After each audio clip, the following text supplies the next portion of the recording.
Bamananw ko kuma fɔlenkɔrɔ tɔ ko o ye dalama ye. Aw ɲɛ bɛ ni so dagabana minnu na, tunga lafiya de ni so dagabana ye ni k'a jɔ an ka tunganage minnu sigilen bɛ jamana kɔ kan ni olu ye danaya ta k'a da tunga lafiya kan. Nin so in kelen-kelenna bɛɛ lajɛlen bɛ jalakɔrɔbugukaw olu de fɛ yen nɔ. Maa min bɛ yen nɔ k'i b'a fɛ ni ka terrain sa tunga lafiya maaw bolo o ka nɔgɔ. Terrain bɛ tunga lafiya maaw bolo Banankɔrɔnikaw fɛ yen nɔ min n'u bɛna kɛ cité hectare 3 o de sanfɛ. Terrain kelen-kelenna bɛɛ lajɛlen ye titre foncier de ye wa 15/20 o de don. Sɛbɛn wari miliyɔn 4 ani 500,000 i bɛ se k'a sara dɔɔni kalo 12 kɔnɔna la i bɛ euro wari 573 ni ka o bɔ walima kalo 18 i b'a sara dɔɔni euro wari 382 i bɛ o bɔ o bɛ bɛn kalo 18 ma a dɔgɔdɔgɔnin saralen kɔfɛ terrain ale bɛ k'i ta ye ne maa min y'a dɔn k'a fɔ ko sɛbɛn wari miliyɔn 4 ani 500,000 bɛ i bolo yɔrɔnin kelen i bɛ se ka i ka wari sara terrain ale bɛ k'i ta ye aw maa minnu fana bɛ yen nɔ k'a fɔ aw tɔgɔla terrain bɛ aw bolo terrain ninnu papier ye titre foncier walima permis d'occuper o de don i b'a ta k'a di tunga lafiya maaw ma i n'a fɔ aw ɲɛ bɛ ja minnu na cogo min na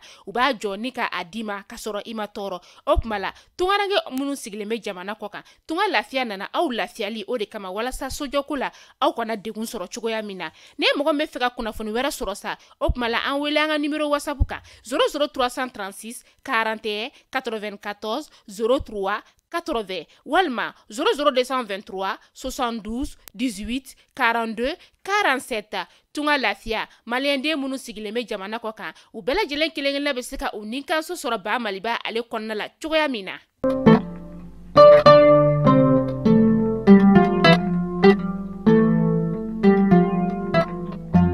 Bi ye septembre kalo tile 19 ye san 2023 Mali kunnafoni jabaranin najɛbaw an bɛ aw bɛɛ lajɛlen fo a ka wagati o cogoya la kunnafoni min nabaw sigi k'a makɔnɔ an ka bɔlɔlɔsira kelen-kelenna bɛɛ lajɛlen kan Mali kunnafoni show ka taa se Mali kunnafoni TV ma ni y'o waati seli a y'aw bisimila.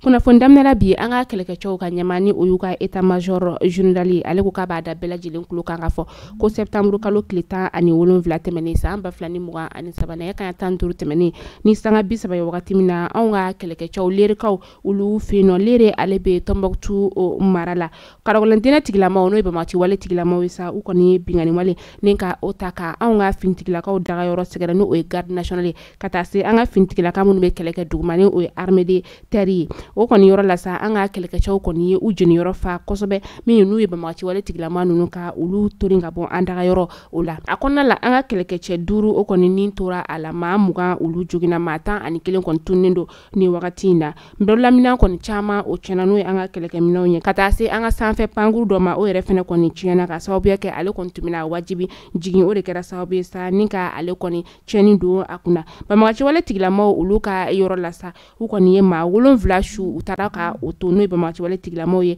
duguma kɛlɛkɛlaw olu dagayɔrɔ o kɔnɔna la u ka bolimafɛn 8 o bɛɛ lajɛlen tiɲɛna ka taga se u ka kɛlɛkɛminɛn girimanw ma o kɔni minɛna an ka finitigilakaw olu fɛ maa 30 bɔɲɔgɔn Bamati wale tigilamaw ta fanfɛla tɛgɛ dara olu kan ni dankarila olu ka buna hadamadenya o la maa caman bɛ olu la u fɛnɛ jogina o de kɔnɔna la sa an ka kɛlɛkɛcɛw olu kɔni ye u jeniyɔrɔ fin an ka kɛlɛkɛcɛw ka chef d'état major a ye foli kɛ ni ka taa an ka kɛlɛkɛcɛw olu yɔrɔ la ka sababuya kɛ ko Ala ni u ka cɛsiri fɛ ko ni bingani wale kɔni ale ma juguya n'o tɛ a kun bɛ juguya ka tɛmɛ nin bɛɛ kan an bɛ dugawu kɛ banbagatɔw ye maa minnu ni olu ni tora la Ala ka badabada dali nɔgɔya maa minnu ni olu jogina Ala ka nɔgɔya ko ye maa minnu fana bɛ yen n'olu tunnen don wagati na Ala ka u segi hɛrɛ ale ni baden na. Sibiri su septembre kalo tile 16 ka dugu jɛ septembre kalo tile 17 la san 2023 marafɛntigila kodɔnbali dɔw kɔni ye bingani wale ta ka an ka finitigilakaw dagayɔrɔ sɛgɛrɛ jalakɔrɔbakaw olu fɛ yen nɔ jagarakɔrɔba ale ni an ka faaba ni ɲɔgɔn cɛ kilomɛtiri 45 bɔɲɔngo de don ni bɛ ka taga Buguni sira o la ni bingani wale kɔni a kɛra su nɛgɛ kanɲɛ 2 o wagati o de kɔnɔna la sa brigade anti criminel maaw olu de kɔni ye tɛgɛ da ni maa ninnu olu kan a kɛra sababu ye sa ni ka an ka finitigilaka kelen ni ka ale jogini yɛrɛ kɔfɛ sa ani kɔni ma se ka bɔ a la an bɛ dugawu kɛ Ala ka baara dali nɔgɔya ye. Jumado septembre kalo tile 15 an ka kɛlɛkɛcɛ dɔ ja kɔni be bɔlɔlɔ sira fantan nani bɛɛ lajɛlen fɛ ni o ye Bubakar Sise ye a kɔni réseau ni o ye bɔlɔlɔ bɛɛ lajɛlen ni ka o minɛ k'a yɛrɛ ka fɔ a bɛ Bamako wale tigilamaw ulu bolo minnu yɛrɛ kɔni n'u u bɛ k'a yɛrɛ ka fɔ a bɛ Bamako wale tigilamaw ulu ka bolo ka ni cɛba in yɛrɛ kɔni ale minɛna se min fɛ sa o de ye Burɛn Bingani wale min kɛra o wagati u ye a bila ka taa Kidalikaw ulu u fɛ yen nɔ a kɔni bɔra ni ka kuma jala ja min yɛrɛ kɔni n'i b'a dɔn ka fɔ ko cɛ in yɛrɛ kɔni kuma de kɔni donna a da a ka a fɔ o de la an b'a fɔ an ka kɛlɛkɛcɛ kɔrɔ dɔ ni ale bɛ sɛgɛnna fiɲɛbɔ la o denkɛ don ni o ye Ismaël Sise ye ale kɛra an ka faba gouverneur dɔ ye ka tila ka kɛ an ka jamana ka lasigiden dɔ ye Guinée équatoriale jamana o kɔnɔna la. Karido septembre kalo tile 17 san 2023 sanpɛrɛn de kɔni o jiginna Segala sanpɛrɛn kɔni jiginne a ye misi 58 ni ka o de bɔnɛ a nina vétérinaire min n'a bɔra Kayikaw ulu fɛ yen nɔ a nana ka na bagan ninnu dalen lajɛ ale kɔni y'a yira k'a fɔ ko bagan in kelen tɛ nina bilen. Wari miliyɔn 15 o de kɔni donna fura ale ni baarakɛminɛnw olu la ni ka a di Famori Dunbiya dɔgɔtɔrɔso o ma septembre kalo tile 15 san 2023 segukaw olu fɛ yen nɔ ni musaka yɛrɛ kɔni bɔra an ka jamana CNT ɲɛma ale kunna ni baarakɛminɛn ninnu bɛna kɛ sababu ye ka se ka baara caman ni ka o kɛ dɔgɔtɔrɔso in ale kɔnɔna la u ka banabagatɔ minnu n'u b'u ta ka taga n'u ye yɔrɔ wɛrɛ ko nin bɛna kɛ sababu ye ka o bɛɛ lajɛlen nɔgɔya.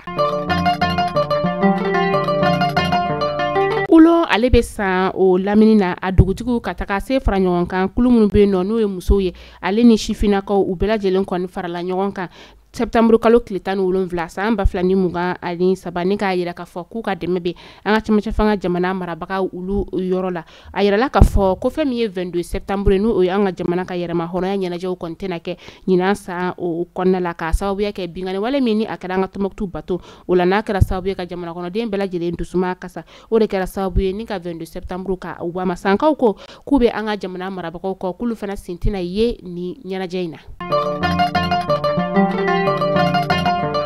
Faransi ale kɔni ye a ka visa ni ka o bali an ka jamana Burkina Faso ka taga se Niger jamana o ma o kɔni kuma fɔra dɔgɔkun tɛmɛnen na ka taa se an ka maa minnu fana bɛ yen nɔ n'o ye segu ni dɔnko tigilamaw ye dɔnkilidalaw olu si kɔni visa tɛna di u ma ni ka taa Faransi jamana o kɔnɔna la a yirala k'a fɔ maa minnu kɔni bɛ yen nɔ ni visa b'olu bolo ka kɔrɔ ko olu sen tɛ a la hali dɔnkilidala minnu bɛ yen nɔ ko visa bɛ olu bolo olu si sen tɛ a visa ko o la kalanden minnu ni olu ka kan ka taa Faransi jamana o kɔnɔna la ni ka taa kalan kɛ yen nɔ a yirala k'a fɔ k'olu fana tɛna se ka taa u ka kalan na k'a sababu kɛ visa ko kɔɲɔw ye fara ɲɔgɔn kan jɛkulu bɛ yen nɔ kalandenw ta fanfɛla la ni o ye ayami ale y'a yira k'a fɔ ko Faransi kɔni ni waleya min kɛ ko nin tɛ waleya bɛnta ye o de to olu wulila ka u jɔ u bɛ k'a ɲɛɲini cogo sugu bɛɛ lajɛlen na walasa an ka lakɔlidenw bɛ se ka taa Senegal walima Côte d'Ivoire ka taga visa ta yen nɔ ka se ka taa u ka kalan kɛ.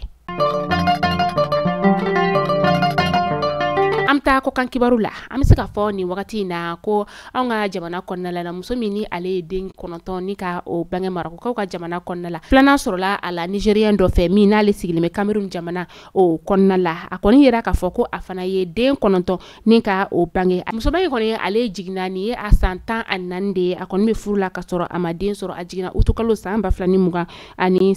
ni musoba in yɛrɛ kɔni a ye musomanin 6 ni ka o de sɔrɔ cɛmanin 3 o bɛ a la kalo 3 kɔfɛ ni muso in n'a denw kɔni u bɛɛ lajɛlen bɛ hɛrɛ la an bɛ dugawu kɛ Ala ka u bɛɛ lajɛlen balo.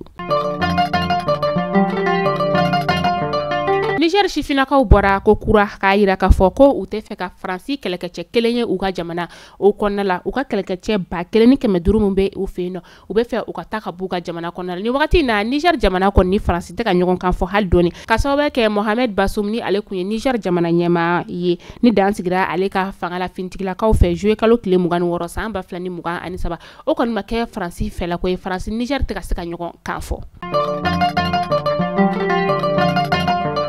An bɛ taa Congo Brazzaville septembre kalo tile 17 u ka jamana marabagaw ye sɛbɛnfura bɔ ni k'a yira k'a fɔ ko ŋunuŋunukanw bɛ bɔlɔlɔ sira fɛ k'a fɔ ko fanga dafiri kɔni bɛna kɛ u ka jamana o kɔnɔna la u y'a yira k'a fɔ ko nin kuma in kɔni tɛ tiɲɛ kuma ye kunu u ka sɛbɛnfura o kɔnɔna la u ka jamana ka kuma laseba ni o ye Ceri Lenzin Mungala ye sa ale y'a yira k'a fɔ ko nin kuma ninnu kɔni tɛ tiɲɛ kuma ye k'a sababuya kɛ maa dɔw de kɔni bɛ yen nɔ u bɛ fɛ ka jamana ni ka ale don basigibaliya o kɔnɔna la ko bɛɛ lajɛlen ka taa i ci la k'a sababuya kɛ nin kuma ninnu tɛ tiɲɛ ye. Musa Faki Mahamata ale y'a yira k'a fɔ ko ni wagati na ko Libi bɛ gɛlɛyaba o kɔnɔna la sanji min ni a nana Libikaw fɛ yen nɔ n'a kɛra sababu ye ka ji walankata o kɛra sababu ye ka maa 11,000 ni 300 ka olu de bɔnɛ u ni na maa 40,000 kɔni olu bɔra u sigiyɔrɔ la. Mohamed Faki Mahamata ni ale Union Africaine ka ɲɛma ye ale kɔni ye weleweleda ni ka lase bɛɛ ma.